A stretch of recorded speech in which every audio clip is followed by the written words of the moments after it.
So I recently went and saw Andy Hines' Little Lorraine starring Stephen Amell, and I enjoyed it.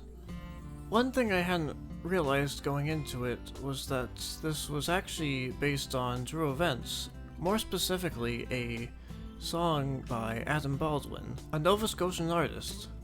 Now this is probably some Doki Doki Panic level trivia for people from around Cape Breton, but there really was a drug smuggling operation in the 80s and 90s that went down the same as it did in the movie.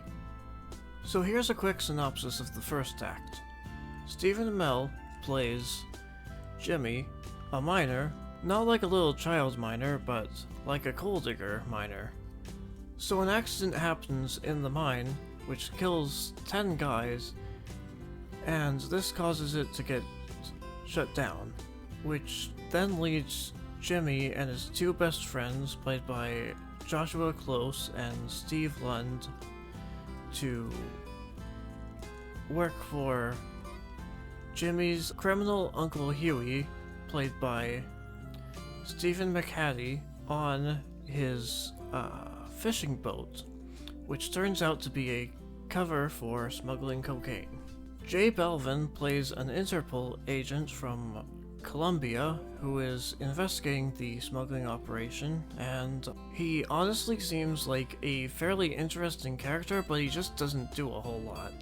Jimmy is just a guy trying to make money for his family, and he's got a kid in a wheelchair, and I felt bad for him as we see his life fall apart from the things he's had to do out of desperation.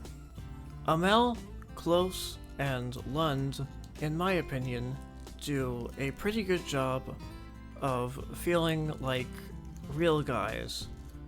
Like, you've probably worked with or even partied with guys like these, and all the actors who play the townspeople genuinely do feel pretty authentic to the setting as well, really. Uncle Huey is probably the character who feels the most like a character. Like, he's the obvious villain, and just sort of everything he does just sort of adds to what a shitty old man he is in this.